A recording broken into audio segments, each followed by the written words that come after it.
Hey there, folks. Thank you, everybody, for joining us today. Is it Christmas yet? I'm hoping it's Christmas already. I don't think it is.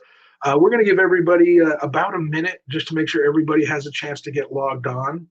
In the meantime, please feel free to drop a note in the chat. Let us know where you're joining us from. I am sitting in, I was going to say sunny Austin, Texas. It is sunny right now. It's being a little bit bipolar with the weather. Can't decide if we are still in summer or if we're going to go ahead and enter fall.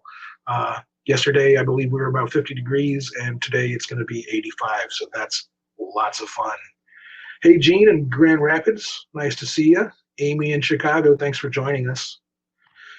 Folks, I want to encourage you all to go ahead and drop any questions that you may have in the Q&A tab that's on the right-hand side right next to chat. You can drop any questions in there, and if we have time at the end, I'm going to try and answer them all.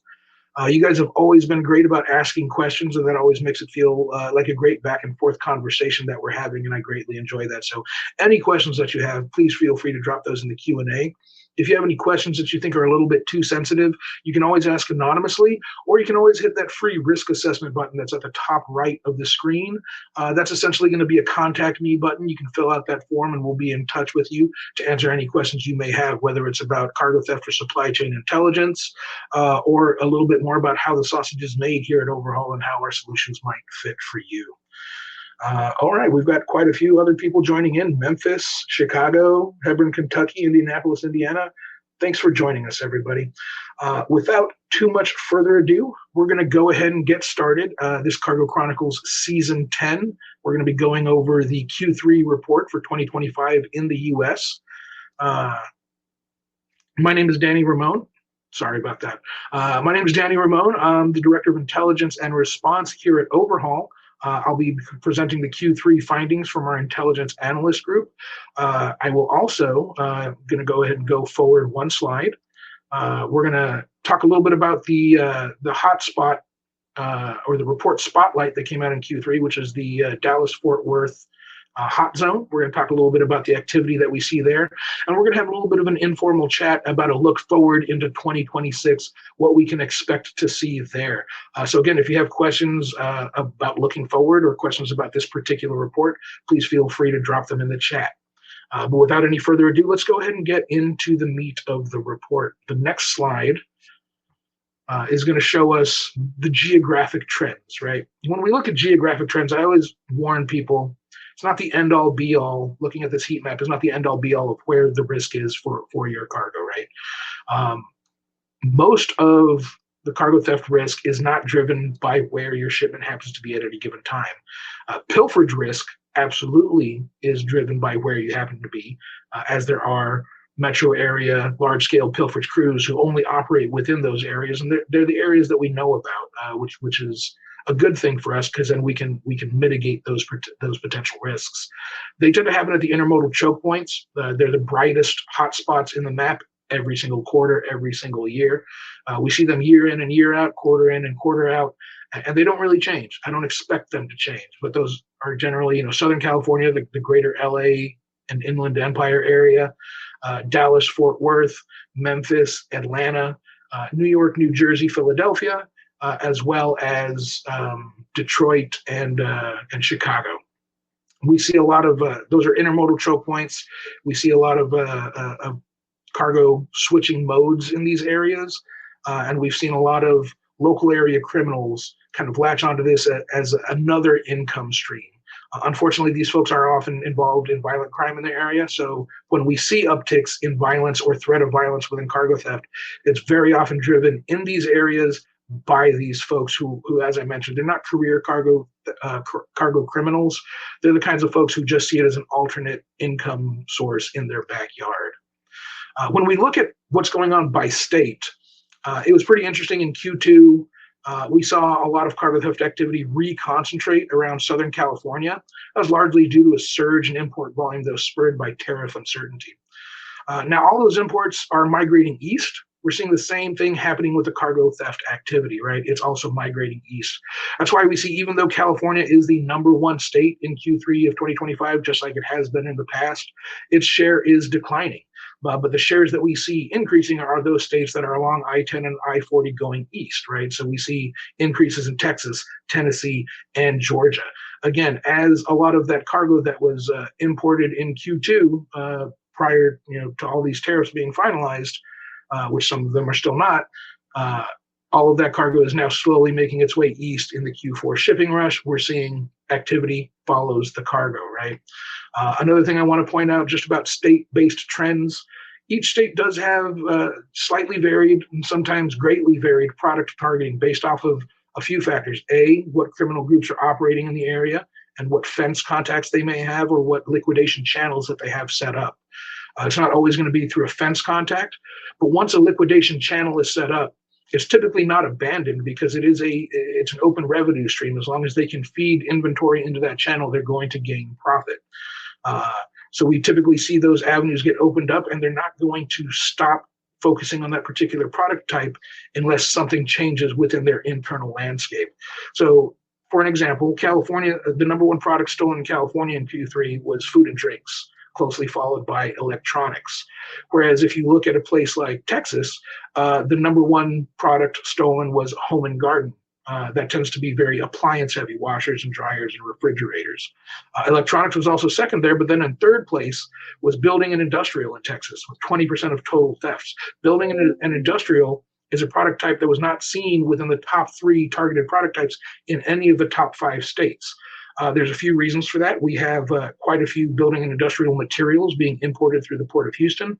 Also, Texas has a very booming construction industry right now, meaning that it's much easier to liquidate these goods into legitimate channels.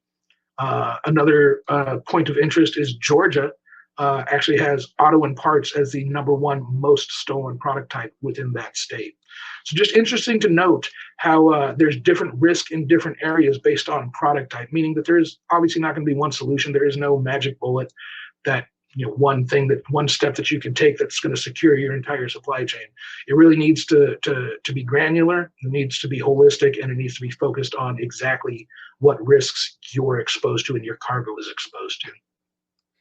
When we take a look at the next slide, we're going to be looking a little bit more around temporal trends, right? Day of the week and time of day. And for me, in order to find trends within day of the week or the time of day, you really need to break down the data further. Back in the day, and when I say back in the day, I'm talking about the before times, pre-pandemic, so 2019 and before, we would see very definite trends around both time of day and day of week because the most prevalent type of theft was theft of full truckload, just a straight theft, right? And those would typically happen later in the evening, and especially on evenings and weekends. What we're seeing now, though, is because we've got so much of cargo theft is composed of, for example, fraudulent theft or strategic theft. That type of theft can only take place during business hours, Monday to Friday, 9 to 5, thereabouts, depending on the business, right? So we're seeing the gaps that the gaps that used to be in the peaks and valleys are being filled by other modus operandi, which means that the data as a whole isn't really offering up the same kind of trends that we used to see. We have to dig a little bit deeper. As I mentioned, strategic theft is a great example of that. Another one is pilferage. Pilferage counter to strategic theft is by and large going to happen under cover of darkness. I will say cargo thieves are becoming more bold, especially some of these organized large-scale pilferage folks, and they are less deterred by daylight. That being said, we still do see the lion's share of their operations happening after nightfall. Let's go ahead and take a look at the next slide. And one of the things I want to bring up on this is the average value of cargo theft by a particular product type. I think I might be getting a little bit of a delay in the switching of slides.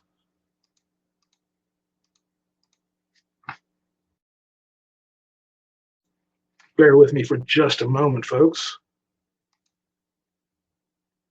Trying to get this to advance. Well, it's frozen. is a thing that happens occasionally with computers. I think we're all aware. If anyone has that Q3 report, you're welcome to go ahead and download it and follow along. But it's, oh, here we go. Fantastic. Now we've got the visuals. What I wanted to bring up about value, average value within product type, is that cost density is not necessarily the main driver of attractiveness for an organized cargo thief. It used to be.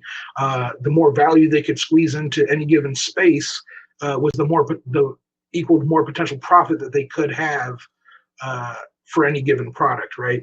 But now cost density is not the primary consideration. The primary consideration really is how quickly can they liquidate that product? How quickly can they get the evidence out of their hands, right? Now, that's not to say that cost density is not a concern. Cost density is still absolutely a concern, and all things being equal, the more pricey a product is, the more attractive it is going to be to the cargo thief. But as I mentioned, that is secondary to how quickly they're able to liquidate it, how in demand that product is. And a big part of the change of that calculus is how the liquidation process works now. There's less steps in the liquidation process. There's less people involved who are going to be taking a cut out of the profits. And essentially, they've cut all of the middleman out of the liquidation process in what we call the criminal direct-to-consumer pipeline, enabled by e-tail websites and enabled by social media marketplaces. And folks, when I say social media marketplaces, I'm not necessarily speaking about, person-to-person selling that's enabled, in the style of Craigslist. I'm talking more along the lines of like TikTok Shop, where you can list hundreds of the same exact type of product available for shipping across the globe if you want to. These are actual retail marketplaces, or they mirror retail marketplaces, and they do enable the movement of quite a bit of cargo, whether it's legitimate or illegitimate. So it's always something to keep in mind. When we look at the values, the average values, noting which ones have seen an increase in the average value is also an indicator of which products we might see increased targeting of going forward. Because as the value that they can get for each of these goes up, again, it is a secondary concern, but it is absolutely a concern. If they can get more money for it, they're going to be trying to obtain it a little bit harder than they would have before. So noting in that chart that there's several product types in there that have seen increases in average value, again, that typically indicates that they're going to be increased targeting around those particular products going forward. But I do also want to caution folks, the agility of these thieves is not to be underestimated, right? They do not have to make decision by committee. They do not have to have their decisions approved by a board. The only lead time that they need in order to switch targets is the exact amount of time it takes for them to physically move from one location to another. So once they get to the new location, at that point, they're targeting their new target. That's all the lead time that they need. Let's see here. Are we able to get the slides back up? I believe we also have a slide about Dallas-Fort Worth to take a look at. But if we're having technical problems, we may not be able to get there. But again, if we are, please feel free to go to over-hall.com. You can download our Q3 report for free and peruse it at your leisure. And then, of course, if you have any questions after taking a look at it, you're more than welcome to reach out to us at any time. We do have a slide on, or a focus on the Dallas-Fort Worth Metroplex area as it concerns cargo theft within that Q3 report. And some of the things that I want to bring up about that is we do see trends. Again, as I was mentioning, you have to drill in a little bit in order to see trends emerge from the overall data.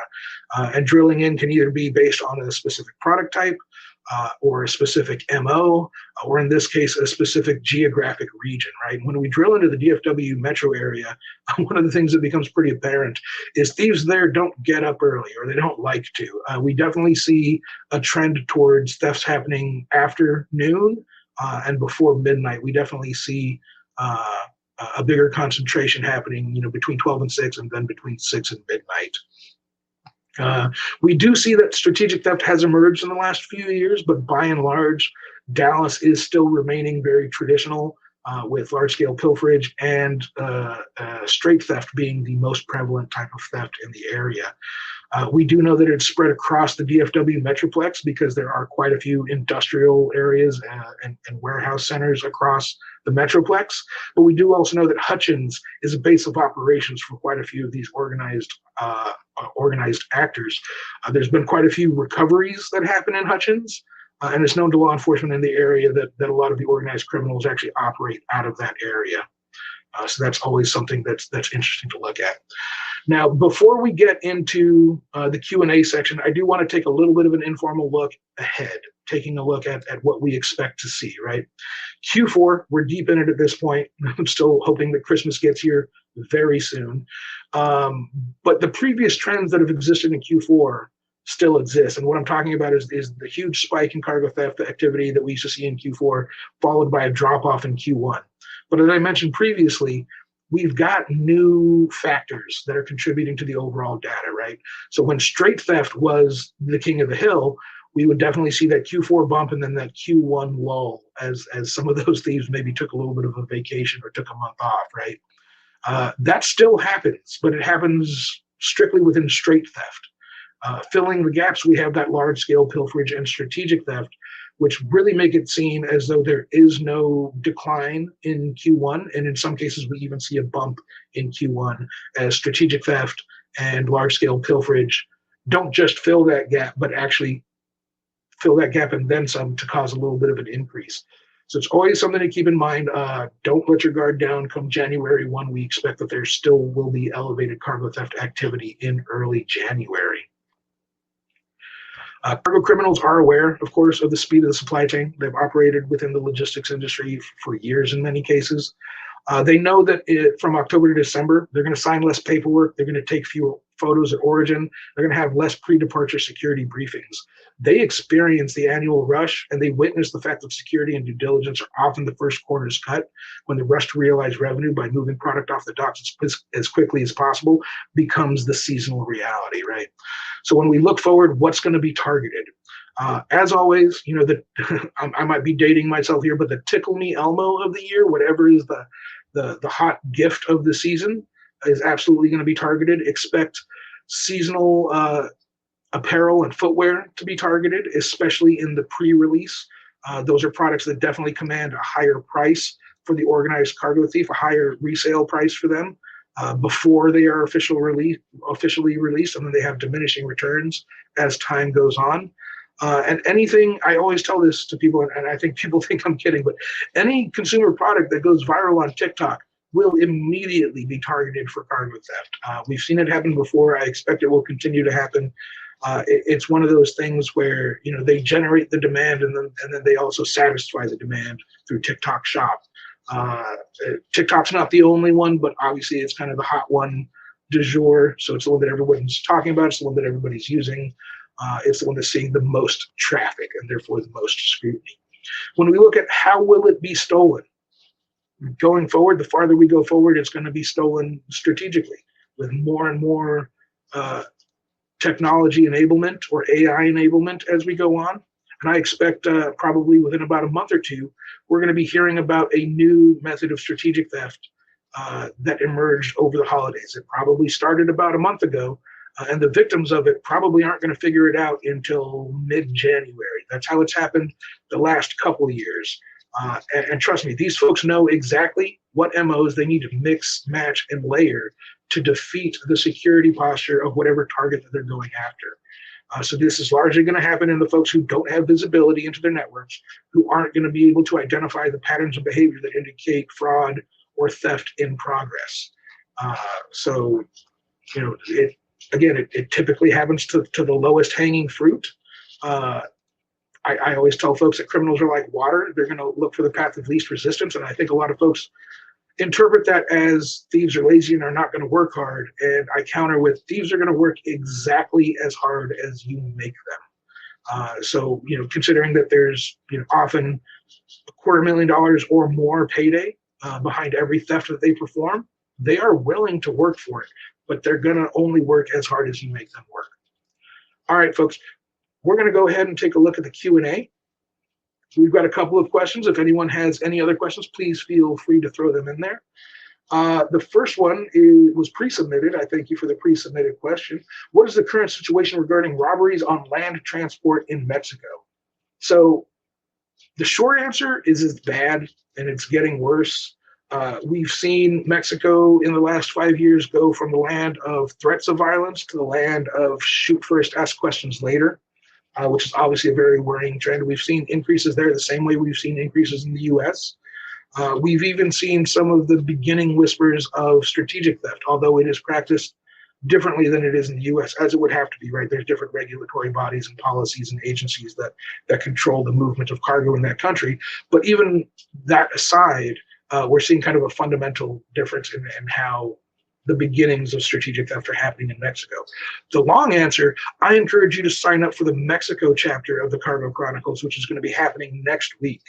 I believe that one is going to be happening November 19th, 11 a.m. Central Standard Time. If we can, I'm going to see if we can get the registration link for that posted into the chat. Again, that is going to be free to join, just as this one is, and the Q3 report for Mexico is also going to be free to download and review at your leisure. I definitely recommend downloading that, reading it, and then joining the Cargo Chronicles. Any questions, specific questions you have, our experts, subject matter experts in the area will be able to answer for you. It's always a great time. It's always very informative. I highly suggest everyone who has the opportunity and anyone who's interested in supply chain security in Mexico join that Cargo Chronicles Mexico edition next week, November 19th. All right. Next question is, how are AI technology, e.g. digital twins or similar, helping prevent cargo theft? So I'll be completely honest, I'm not 100% familiar with digital twins, but I will say that in general, AI technology is serving the same purpose on both sides of the football, and it is a force multiplier, right? You still need humans to do the things that require a human touch, but AI is able to, when properly implemented and properly trained, it is able to fill in the gaps and do a lot of the legwork that would usually take a lot of time but not a lot of skill. So for criminals, it's enhancing how wide of a net they can cast when they're performing a phishing attack or social engineering. And on the corporate security side, or on the supply chain security side, it can do a lot of things like vetting of carriers and drivers, making sure we don't have any data point matches or anything like that. When we're talking about digital twins, I'm really trying to pull out some context clues from that, and I really can't. If you want to maybe throw a little bit of an explanation in there, I'll see if I can get to that one a little bit more thoroughly as we go through. If the main theft is on food and drinks, what strategies can prevent theft on these cargo shipments? Basically the same that would go in place on all other ones, right? You have to assume that you are being attacked or that you are being targeted for cargo theft. But when we're talking about food and drinks, it's going to be visibility solutions. You need to have visibility in your supply chain in order to be able to identify a problem. And the problems that are happening within everybody's supply chains are going to be different. As I mentioned, typically, these folks who are targeting shippers, they know much more about the shippers than the shippers know about them. And we're talking orders of magnitude in the difference of knowledge here. So they know exactly what they need to do and what they don't need to do, what's already in place. So it's really going to take a full layered security program, because these folks do have a path of escalation when it comes to increasing sophistication in their targeting techniques. So if I were to give you like step one to patch a hole in your supply chain, but you don't implement a full layered security program that covers all your vulnerabilities, they're then just going to implement their next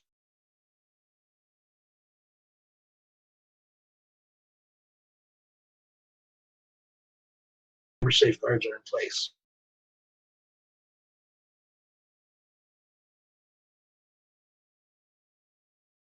I mean, I know what we're hearing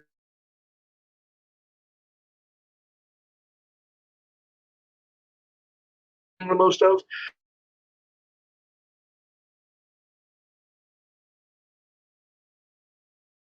Mandatory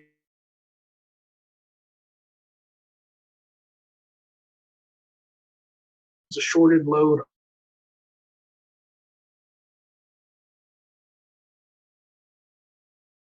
it over to dock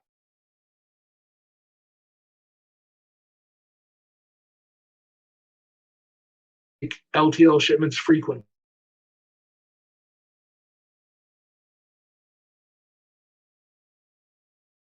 and if it matches the BOL, is not going to set off any.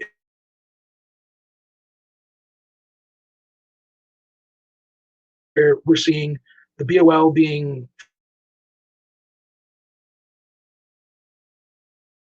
and something like a 40 pallet shipment.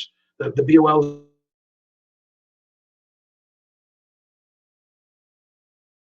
pallets, they're going to change the seal number to match the new like it should. No one is the wiser, and sometimes these thefts are not noted. One is discovered. We are all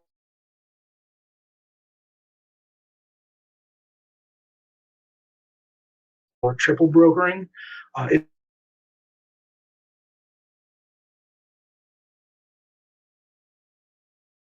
is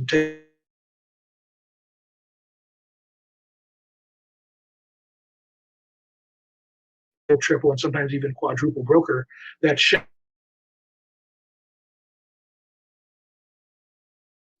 at which point the trail is so obfuscated that investigation and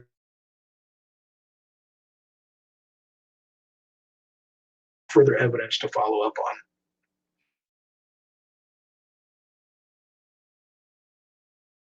Horizon.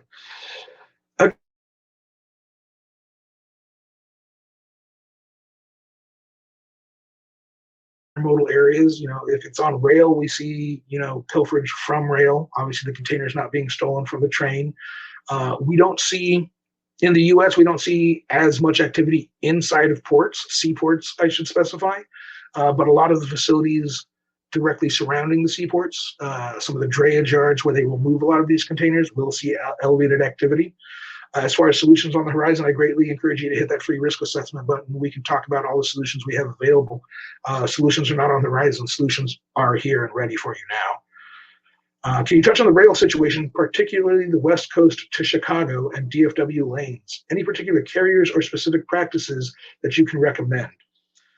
Carriers are going to be pretty limited based on geography when it comes to rail. When it comes to practices, visibility. Again, you can't solve a problem you don't know exists. And also with rail, chain of custody becomes an issue. If there is a loss, knowing where to file a theft report can greatly assist the cause.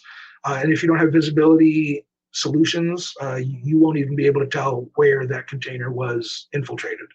So at the very least that. I also recommend at least requesting bottom well service. It is not a silver bullet. It doesn't work in every case, but in many cases, putting a container on the bottom well does prevent anyone from being able to open the doors. Is there one source of information regarding the number of cargo thefts inside the USA? There is not. There is not. There are several of us. I say us, supply chain security focused companies in the industry who do perform reporting. I recommend that you use all of them. None of them are complete. None of them ever will be complete. There is some momentum behind the Corca bill that is currently moving through Congress that would create a federal, I don't know if you'd call them a task force, but at least a federal centralized reporting agency that would be hopefully what we'd be looking for in terms of that single point of information regarding the number of cargo thefts in the U.S. Unfortunately, however, right now it does not. The general consensus in the industry is that we're capturing about 1/10 to 1/15 of all cargo theft that's actually taking place. So when you put that up against the numbers that we're actually seeing, we're looking at upwards of 15,000 thefts being performed every month in the United States. And that makes sense to me. Honestly, it does. When we look at the size of the problem and we look at some of the data sets that we do have access to, that might actually be even a little bit low. All right, well, folks, I think we've reached the end of the Q&A. I want to thank you guys for bearing with me through the technical difficulties. Again, if you have any further questions you want answered, maybe something you didn't want to ask on a public stage, feel free to hit that free risk assessment, and we'd be happy to get in touch with you and answer any questions you may have. In the meantime, folks, stay safe out there, secure your cargo, have a happy holiday season, and we'll see you in the new year. Thank you, everyone.